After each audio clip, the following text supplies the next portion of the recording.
Imago Kids, welcome back. Great to see you. We got another science experiment today. We're going to be talking about how God changes how we see everything.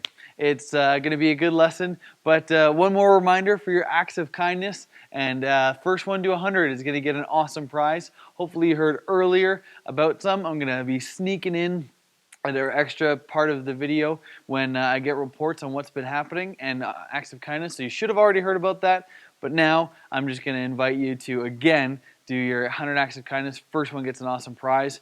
We don't have any birthdays to celebrate today. We've already celebrated a bunch this last couple weeks. We've got a bunch more coming up. But for this video, there's none between today, Tuesday, and Thursday, so there's nothing to talk about. But that means we'll get right into our lesson. Have you guys ever had a bad day? Yeah, me too. Have you ever had a couple bad days in a row? Yeah, those are hard. They're really no fun. I feel like right now, nothing's really going the way that I plan. Nothing feels like it's happening how it's supposed to. All those pieces. And it can be really easy to get sad, to get down, to feel like nothing's ever going to change. Sometimes even when things were normal, even sometimes I feel like my friends didn't care about me the same way, or maybe I felt distant from my mom and dad or my brother or sister, and sometimes I just felt like I didn't feel enough love. There are other times too where I just felt like nothing's ever going to get better. I had no hope. Times where I just felt sad and even if things were okay, sometimes we just feel sad. Have you ever felt that way? Yeah, things can be totally okay and we still feel sad. And I think that's normal.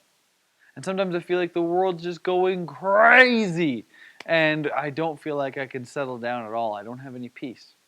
Well, there's some really cool stuff in the Bible that tells us how that is part of what we're supposed to expect, but also that there's something that can happen about it. There's this really cool passage in Romans 8, 28 and 29. It's one that Paul writes. We've talked about the Apostle Paul. It says this, "For we know that God works all things together for the good of those who love God, for those who are called according to His purpose." Now that means any situation whatsoever, no matter how bad it is, God can take it, God will take it if we let Him, and make it for good. Now, that doesn't mean bad situations are good situations. They're still bad situations, right? Yeah, bad situations are still bad situations. But God can take them and make something amazing out of it. He can make something beautiful even out of a bad situation. So what is that thing? How can He do it? Well, it says this, "We know this because God knew them in advance. He knew all these situations in advance. He decided in advance that they would be conformed, they'd be made like the image of His Son." That's Jesus. That we would be made to be like Jesus. So through the tough situations, we would actually get to be more like Jesus if we let God do that. If we let bad situations just be bad situations, well, they're just bad situations. But we go through these, and then when we give them to God, say, "God, this was a bad day. God, I don't feel loved. God, I don't feel like I can hope for anything. I don't feel joy. I just feel so down. God, I don't feel any peace. I feel like my world's just crazy." When we give Him those things, He can make good out of it. Now, that doesn't mean the bad situation goes away. But what it does mean is that He can use that to make us more like Jesus. That we can have love and hope and joy and peace no matter what we're facing, which is pretty cool. And here, God has this upside down kingdom thing in mind. Here's one of the most famous things Jesus ever taught. Jesus was on the side of a mountain and to talk to people. It's called the Sermon on the Mount. It's in Matthew chapter 5. You should check it out. It's fantastic. Ask your parents to read it with you and talk to you about it. But He goes through this whole list of things, talking about the people who He would least expect to be the best people on earth, the most appreciated, the most loved, whatever. Well, you'll see in just a minute. This is all of these. He said, "Blessed are the poor in spirit." Let's just feel down, because theirs is the kingdom of heaven. Poor in spirit also means just humble, and they don't see themselves as the most important.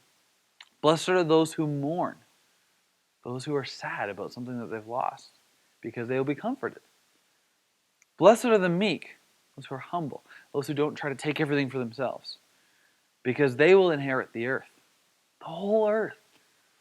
Blessed are the ones who hunger and thirst for righteousness, those who want what's right to happen on earth, because they will be satisfied. Jesus is going to come and make everything right. Blessed are those who are merciful.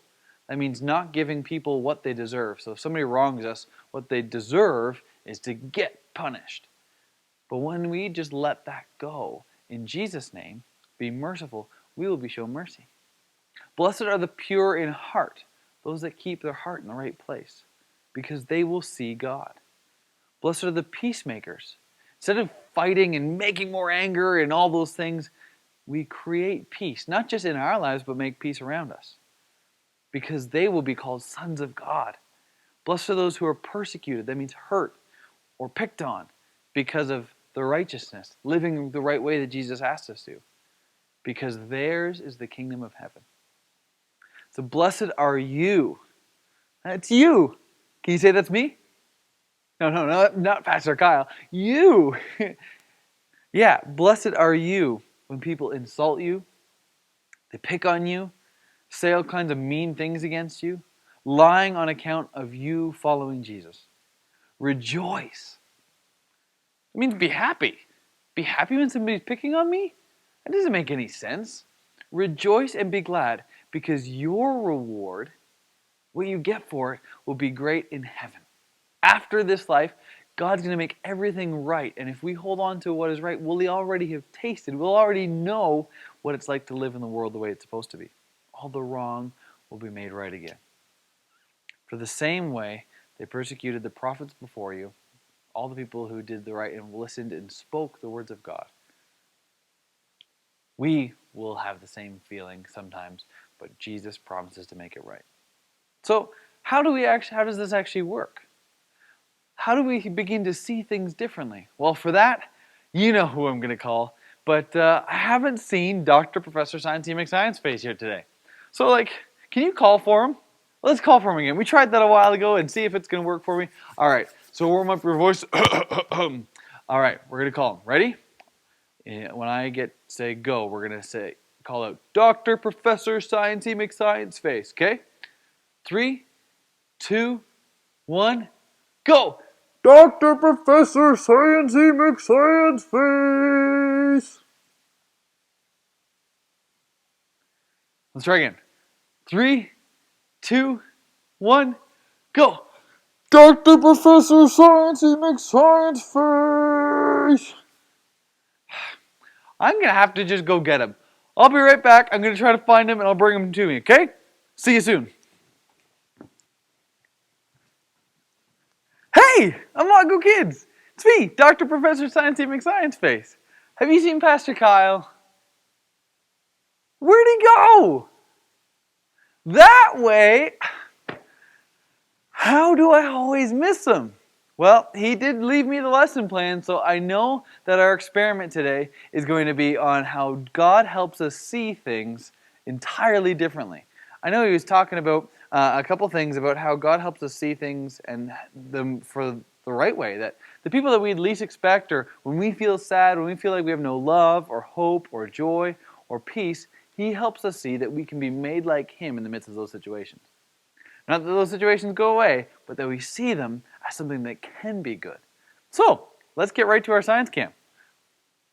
All right, so we're over here at our science camp. This is a really, really simple experiment. So, I've got some words on a piece of paper here, all right? Just normal piece of paper, but they're backwards, and the arrows are facing this way. Oh, no, the arrows are facing this way. There we go, sorry. So, I put that back here behind our picture so you can see them still here behind this glass. All right. I got a jug of water and I got an empty glass container. That's kind of circular like a cup. Now, this is like our view of the world, how we're seeing things. Okay?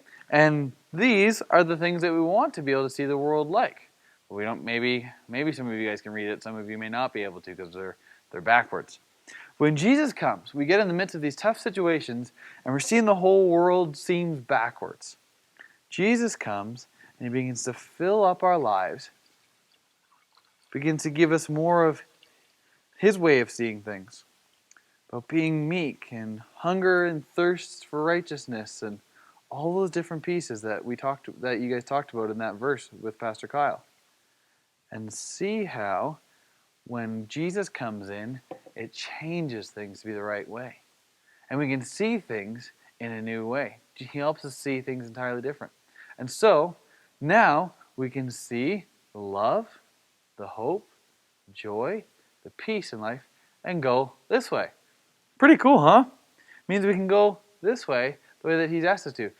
But this whole thing, see how this experiment, look, my hand's coming in this side over here. Oh, see my hand over here? When I put it in, my hand looks like it's over on this side of the glass. Watch. Isn't that crazy? So, in the same way, a situation that seems one way, Jesus can help us see it entirely different. That we can go into any situation, no matter how bad it is, and no matter how much we feel like we've lost control, and Jesus can make good out of it. And that good is us becoming more like Him. So, in the words that you guys saw there, let's flip back. It says here, love, hope, joy, and peace. And I think no situation is going to be against those things. I know in the times that I have felt not loved, oftentimes there's a lot of people that I know that also don't feel loved. And not only do we get to recognize Jesus' love for us when we see things the way that He sees them, because then we get to know that He loves us, other people see His love for us through how we act. And we actually can show His love for them. And so He conforms us, He makes us more like Jesus. So not only can we receive His love, but we can give His love to those that need it. When I feel like I've lost hope, when I'm in the middle of a big, crazy situation that I don't feel like I know how anything's ever going to get better, Jesus can show me and reminds me that He will make everything right again when He comes. And I can see hope in the midst of whatever I face. And then again, people can see hope through me. The way that we as Christians, as people who believe in Jesus, act in the midst of situations that have no hope, can show hope to everybody else who feels like they've lost it too. Joy. This is a really cool one, that when our life situations make us feel like there's no way that we can possibly feel happy, Jesus gives us His joy. That we can feel joy, happiness, the best version of happiness in the midst of whatever situation we find ourselves in. And last, peace. In the midst of the world being crazy, we can still feel like Jesus knows what He's doing and that He's going to make it all right one day. We may not see it right now. We may not see it in our lifetime, but He will make everything okay. There's a really cool story where Jesus is traveling with His friends across the sea, and this big storm, the wind's blowing, the waves are shaking, and all His friends who spend a lot of time fishing on boats all the time, they were so scared. They'd never seen a storm like this, and they thought they were going to die in the middle of this ocean because the storm was so bad. And you know where they found Jesus when they tried to get Him to help? He was sleeping in the boat in the middle of this crazy storm. Jesus is sound asleep while the boat's rocking and all this kind of stuff. Jesus didn't see the situation with fear. Jesus saw it for how it actually was. And He came out on top of the boat, and when the guys were scared, He just talked to the storm and He said, "Peace, be still." And the storm settled. Jesus can do that for our lives, but we have to also be able to see the situation the way He does it. And He helps change our perspective on everything. That's our experiment. So thanks for tuning in, guys, and I'll see you next Tuesday. I got to go find my friend Pastor Kyle. I'm going to go this way and find him soon. Bye, guys.